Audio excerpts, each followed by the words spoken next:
Deixa eu convidar você a abrir sua Bíblia, 1 Pedro capítulo 3, versículo de 8 a 12. Abra a sua Bíblia lá, encontre esse texto bíblico aí. Mas, diferente do que eu sempre faço, que é ler o texto na versão da NVI, hoje eu vou ler o texto na versão chamada NAA, que é a Nova Almeida Atualizada. E o motivo é por causa da maneira como a NVI traduziu esse texto aqui. Porque neste texto tem uma citação do Salmo 34. E lá no Salmo 34 é uma poesia hebraica. E a NVI traduziu de uma forma que perdeu um pouco o sentido da poesia hebraica. Então eu estou indo para NAA porque essa Nova Almeida Atualizada, ela traduziu de uma forma melhor esse texto aqui, tá bom? Então acompanhe na sua Bíblia, diz assim: finalmente, tenham todos o mesmo modo de pensar. Sejam compassivos, fraternalmente amigos, misericordiosos, humildes. Não paguem mal com mal, nem ofensa com ofensa. Pelo contrário, respondam com palavras de bênção, pois para isto mesmo vocês foram chamados, a fim de receberem bênção por herança. Pois aquele que quer amar a vida e ter dias felizes, refreie a língua do mal e evite que seus lábios falem palavras enganosas. Afaste-se do mal e pratique o bem. Busque a paz e empenhe-se por alcançá-la, porque os olhos do Senhor repousam sobre os justos e os seus ouvidos estão abertos às suas súplicas, mas o rosto do Senhor está contra aqueles que praticam o mal. Como esse trecho aqui que nós lemos, ele começa com uma expressão finalmente, ou dependendo da versão que você tem, ele vai trazer quanto ao mais, ou algo parecido assim. Sempre a gente tem que perguntar, mas de onde vem esse texto? Por que está dizendo que é finalmente? Finalmente do quê? Né? Porque quem fala assim, ó, finalmente, é porque tem uma conversa antes, né? Um assunto antes. Então, o nascedouro desse texto aí está lá no capítulo 2, versículos de 11 a 12.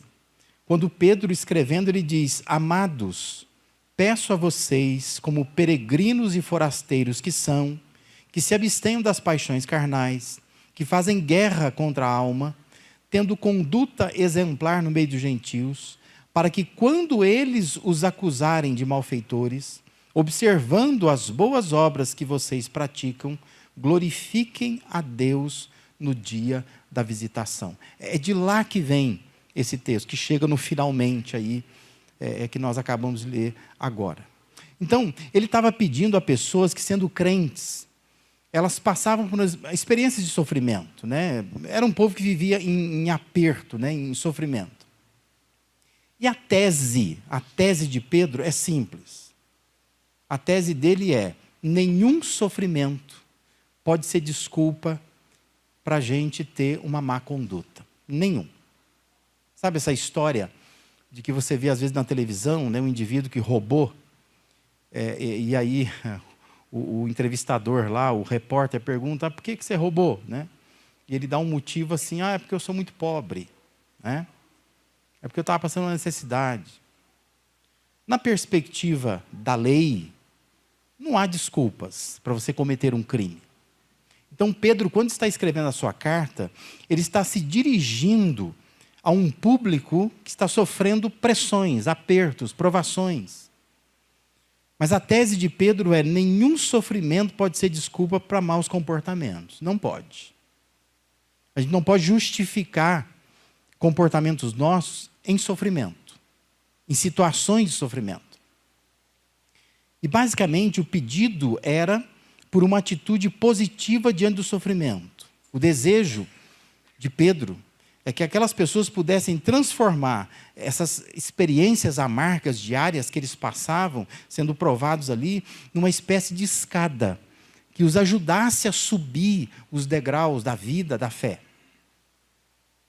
E finalizando então as suas orientações, Pedro faz uma espécie de recapitulação. Por isso que ele diz: finalmente, tenham todos o mesmo modo de pensar, sejam compassivos. Ele vai dando essas orientações, não é para pagar mal com mal. E ele diz assim, é para isso que vocês foram chamados, a fim de receberem bênção por herança. Na carta de Pedro, você encontra muito essa expressão peregrinos e forasteiros. Porque é uma maneira que Pedro tem de olhar para a nossa vida cristã. Nós somos peregrinos e forasteiros. A ideia de Pedro é, nossa terra não é aqui.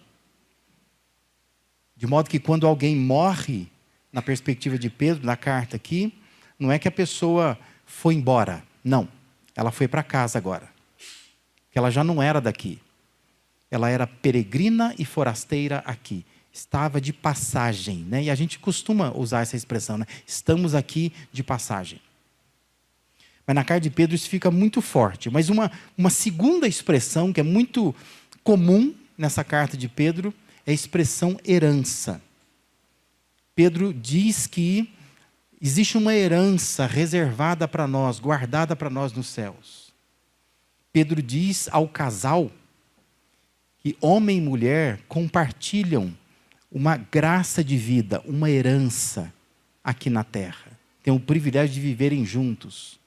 Uma herança. São herdeiros, Pedro vai dizer, né, da mesma graça de vida. E aqui, Pedro diz que nós somos chamados para isso, para recebermos bênção por herança. E aí os versos de 10 a 12 é uma citação do Salmo 34, de 12 até o 16 lá do Salmo 34. Mas é curioso porque a forma como Pedro começa o verso 10 da sua carta é diferente da maneira como começa a citação lá original no Salmo 34. Porque lá no Salmo 34, ele é uma pergunta. Essa frase é uma pergunta, né? Quem quer amar a vida? E quem quer ver dias felizes ou dias bons? Mas na carta de Pedro, ele transforma a pergunta numa declaração, numa afirmação. Talvez ele esteja já respondendo à pergunta. Dizendo assim, ó, quem ama a vida e deseja dias felizes precisa observar algumas coisas. Isto é, herança envolve responsabilidade. Se nós estamos vivos, estamos experimentando essa graça de vida, essa herança que Deus nos deu aqui, Pedro está dizendo assim, nós precisamos ser responsáveis. Então ele diz assim, quer amar a vida, essa herança, você quer ter dias bons aqui nessa terra, ter dias felizes, você precisa ser responsável. Você precisa assumir algumas posturas que ele vai falar depois. Então, na perspectiva da carta, a vida é uma herança preparatória para uma herança maior. Uma herança que é celestial e vai apontar responsabilidades por causa disso. Porque nós estamos aqui como que num laboratório, experimentando essa herança, mas ela não é completa. Nós vamos experimentar efetivamente no céu. Então a pergunta é, você ama a sua vida? Você quer que seus dias sejam bons, sejam felizes? Lá no Salmo que ele está citando é uma pergunta. Aqui ele transformou numa resposta já, numa declaração. E aí eu quero chamar a sua atenção por causa da poesia hebraica. A poesia hebraica, ela usa uma coisa que eu acho que não é difícil de você entender, que é chamada paralelismo. Que a palavra parece esdrúxula, complicada, mas paralelismo tem a ver com paralelos, né? O que são paralelos? Quando você coloca duas coisas no mesmo sentido, né? Então, lado a lado, paralelo. Então aqui, e eu coloquei na tela aí para você enxergar, né, que a poesia hebraica tem 3 paralelos. O primeiro paralelo é refreie a língua do mal. É uma frase. A outra frase é evite que seus lábios falem palavras enganosas. Ou seja, esse chamado paralelismo, ele é sinônimo. Significa que a segunda frase está dizendo a mesma coisa que a primeira, só que em outras palavras. Consegue entender? Então, assim, o que é refrear a língua do mal? É evitar que seus lábios falem palavras enganosas. Não são duas coisas diferentes, é a mesma coisa. Você só trocou a palavra, né? Você usou um sinônimo. O segundo paralelo é afaste do mal e pratique o bem. Ou seja, esse paralelismo ele é diferente. Ele não é sinônimo. Ele é chamado antitético. Por quê? Porque a segunda frase é o contrário da primeira. A primeira frase está dizendo afaste do mal. O contrário dela é pratique o bem.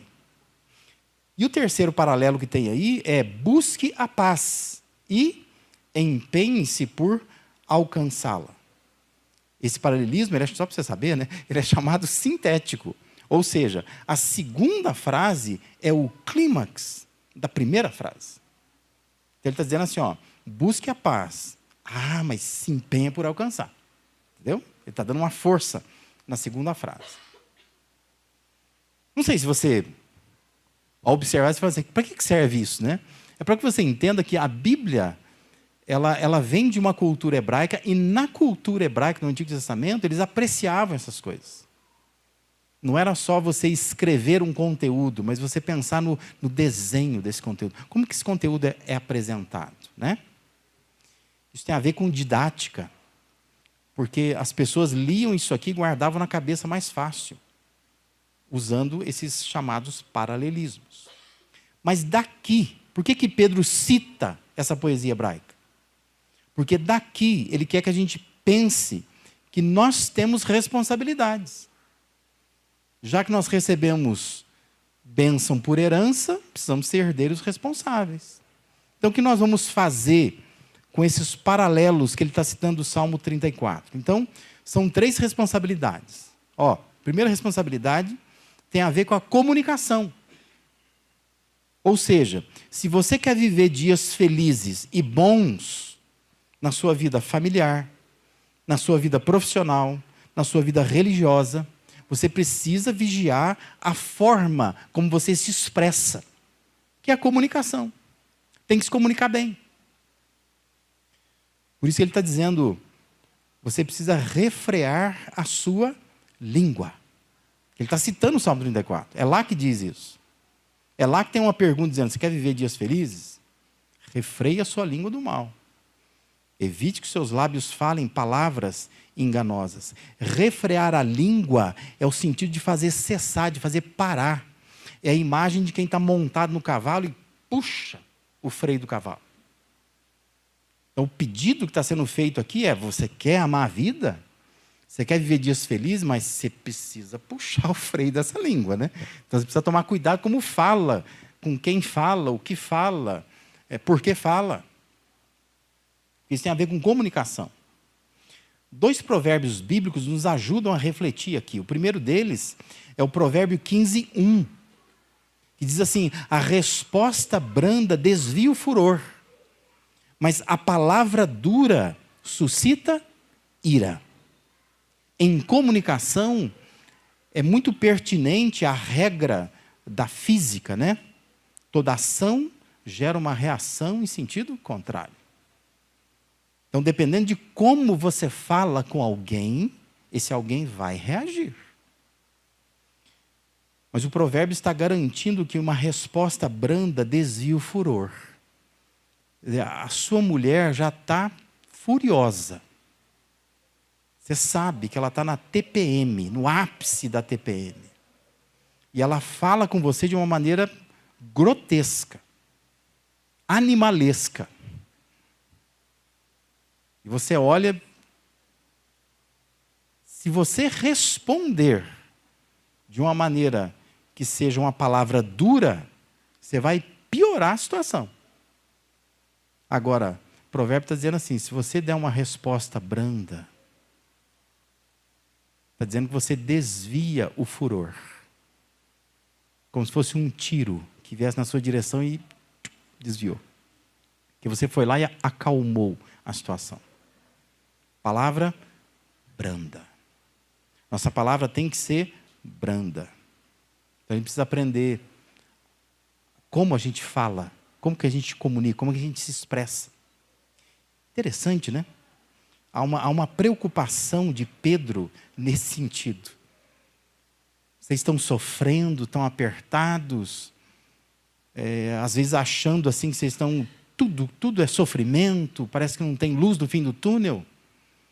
Mas ele está meio que levando o povo a refletir, mas como é que você se comunica? Por Porque você não pode pensar na vida só como sofrimento. Ele está dizendo assim, você pode viver dias bons, dias felizes. Você ama a tua vida? Como é que você se comunica? Comece pela comunicação. O outro provérbio que também nos ajuda aqui é o provérbio 12:18, que diz assim, alguém há cuja tagarelice é como pontas de espada. Ou seja, tem pessoas que a palavra da pessoa é uma espada, que sempre fere, sempre machuca. E aí, claro, é muito mais fácil para você pensar em alguém, né? Assim, lembrei de alguém agora. A pessoa que quando fala, fere a outra pessoa. Mas é difícil para você olhar para você e pensar assim, será que a minha língua é como uma ponta de espada? Eu também não estou toda hora fazendo sangrar alguém que se relaciona comigo. Eu acho interessante como que a primeira coisa para se ter uma vida feliz e boa parece ser algo para a qual a gente não dá tanta importância, que é a nossa fala, nosso modo de expressar. Mas tanto o Salmo 34 como Pedro está dizendo assim, isso é muito importante. Você ama a sua vida? Você quer viver dias felizes e bons? Refreia a sua língua. Evita que os seus lábios falem dolosamente, enganosamente, palavras enganosas. Nós não achamos que interfira tanto assim na nossa vida a palavra. Mas é bom a gente lembrar que lá em Mateus 12:34, Jesus diz que a boca fala do que está cheio o nosso coração. E esse é o problema. E o que está saindo da nossa boca é o que está no coração. E Deus quer que a gente comece a trabalhar o nosso coração refreando a nossa língua. Por isso é importante pôr freios na comunicação, evitar que nossos lábios falem coisas que vão ferir o tempo todo. Tem gente que não para em emprego, tem gente que não consegue viver bem em família, tem gente que não consegue se dar bem em nenhum lugar. E é porque usa de maneira errada a sua comunicação e não se dá conta disso. E a pergunta é, você ama a tua vida? Você quer viver dia bom, dia feliz? Comece refreando a sua língua, né? Bota guardas na sua boca, vigia as suas palavras. E hoje é dia de ceia, nós vamos participar da ceia daqui a pouco. É uma boa meditação para a gente fazer, não é? A gente avaliar se nós estamos nos comunicando bem. Porque a nossa comunicação pode trazer muitos males para a nossa vida. E Pedro está dizendo, quem ama a vida e quer viver dias felizes, é aquela pessoa que vai refrear a sua língua. E ela vai evitar que seus lábios falem de uma maneira que não convém. Uma segunda área que a gente precisa ser responsável por ela é a área da conduta. Se você quer ter uma vida boa e feliz, seja ela familiar, financeira, religiosa, social, você precisa vigiar a forma como você age. Isto é, a maneira como você leva a sua vida. O texto diz assim, versículo 11, afaste do mal e pratique o bem. Compreenda, são duas coisas aqui, não é uma coisa só. São duas coisas. E é curioso como essas frases estão postas, né? Apartar-se do mal não é suficiente. Não é. É preciso praticar o que é bom. Porque, às vezes, nós adotamos uma postura assim, não, eu me afastei do mal. Eu não pratico mais o mal. Mas ser uma pessoa que não pratica o mal não significa ser uma pessoa que faz o bem. São duas coisas diferentes. E às vezes a gente não se dá conta disso.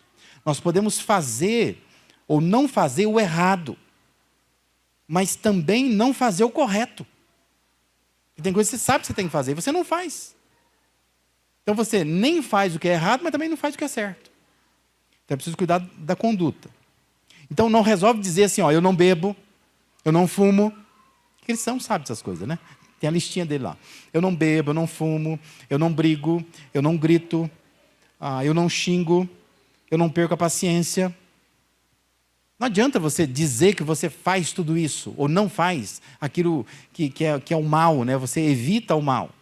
Se também você não é amoroso, você não é esforçado, você não é companheiro, não é pai dedicado, não é mãe que dá tempo para os filhos, não é filho que ajuda em casa, se você também não elogia e não cuida dos seus pais, se você não é crente dedicado na sua igreja, se você não é um servo de Deus pronto para servir, se você não é um bom colega de trabalho, você percebe? São duas coisas diferentes.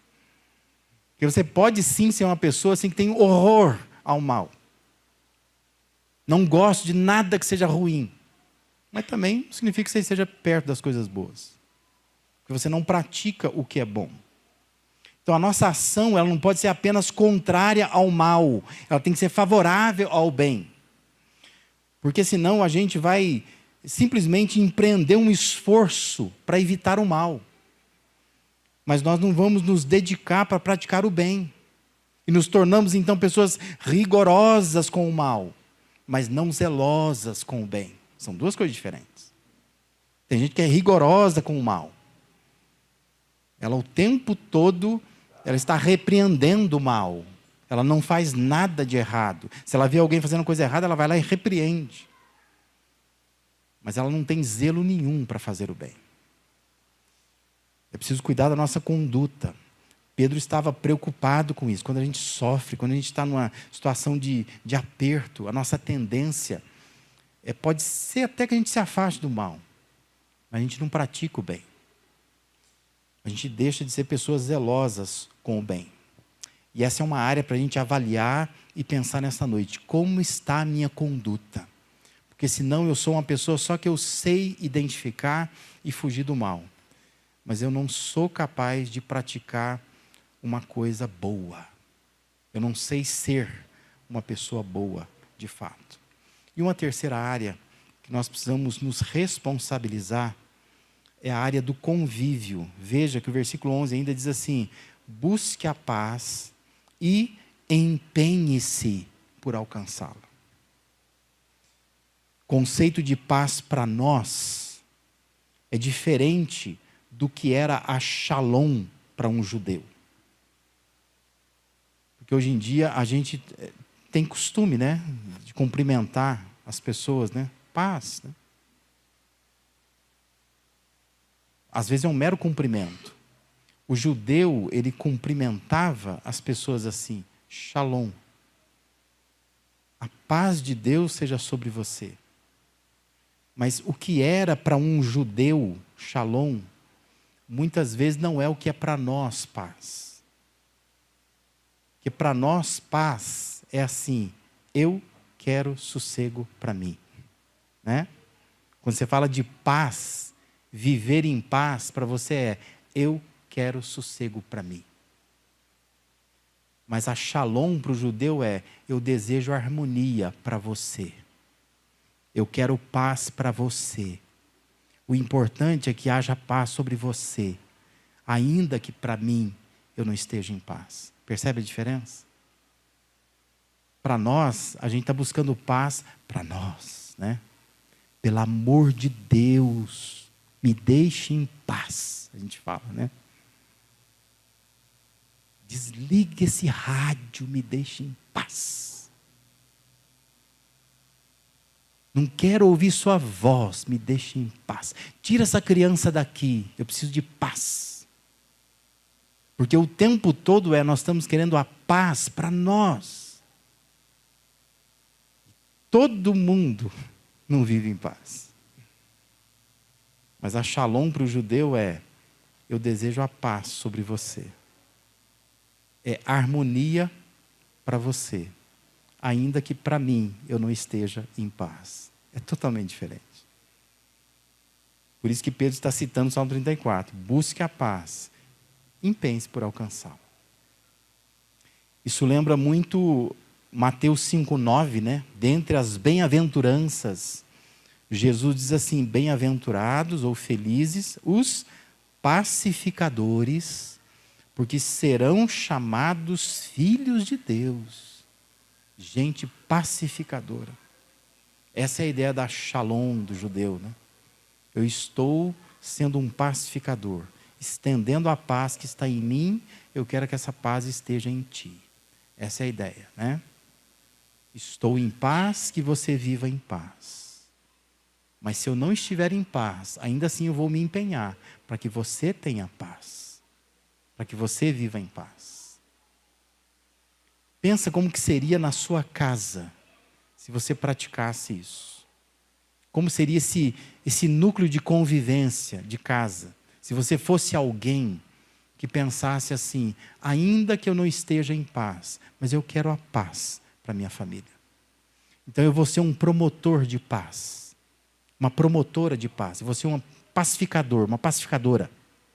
Eu vou levar a paz. Por vezes nós somos as pessoas que tiram a paz da família. A gente arranca a paz da família. Está tudo bem até que a gente chegue. É nós que tumultuamos tudo. E Pedro está dizendo assim: ó, você quer viver dias felizes? Você ama a tua vida? Comece a viver em paz. Mas se empenha por alcançar essa paz. Estenda essa paz às pessoas. E aí a razão que ele vai dar é o que está no finalzinho lá no versículo 12. Ele diz assim: porque os olhos do Senhor repousam sobre os justos, e os seus ouvidos estão abertos às suas súplicas. Mas o rosto do Senhor está contra aqueles que praticam o mal. Interessante que se você for lá no Salmo 34, versículo 15 e 16, essas palavras são ditas assim: os olhos do Senhor voltam-se para os justos, e os seus ouvidos estão atentos ao seu grito de socorro. O rosto do Senhor volta-se contra os que praticam o mal, para apagar da terra a memória deles. Rosto de Deus se volta contra aqueles que praticam essas coisas que Deus não quer que pratique. Eu não sei se a gente leva isso tão a sério assim. Mas Pedro está falando de uma coisa séria. E Deus quer que a gente leve isso a sério. Por isso nós precisamos, ao participar da ceia, avaliar essas 3 áreas da nossa vida. Como que está a nossa comunicação? Para de usar a língua de forma inadequada. Refreia, bota freio nessa língua. Porque é assim que você ama a sua vida e você consegue viver dias felizes. Precisa avaliar a sua conduta, como é que você vive. Quais são as suas práticas. São só aquelas que têm um rigor com o mal, consegue identificar o mal, diz: não, isso aqui é ruim, eu não vou fazer isso aqui. Mas são aquelas também que têm sensibilidade para com o bem e consegue ser zeloso, zelosa para com o bem. Eu quero fazer coisas boas. Porque senão a gente se torna um bando de gente restritiva. Nós temos restrições com o mal. Mas somos pessoas passivas com o bem. A gente está vendo coisa para ser feita, não faz, não consegue se mobilizar para fazer alguma coisa. Porque nós sabemos afastar do mal, mas não sabemos praticar o bem. Avalie isso na sua vida e avalie o seu convívio. Se você é alguém que está buscando paz, você está buscando paz? Então empenhe-se por alcançar essa paz. Estenda a paz às pessoas. Se você quer viver em paz, não dá para ficar promovendo guerra o tempo todo. É preciso se empenhar por isso. Lembra, nós somos herdeiros, mas precisamos ser herdeiros responsáveis. Que Deus nos ajude a viver de uma forma que Ele não precise voltar o seu rosto, como diz aí, contra nós. Aquela ideia assim de que Deus não quer olhar. Não quer olhar para um povo assim. Mas que a gente seja pessoa que se comunica bem. Pessoa que se conduz bem. Pessoa que convive bem. 3 áreas para a gente avaliar e se responsabilizar nessa noite, antes da gente participar desse momento da ceia do Senhor. Amém?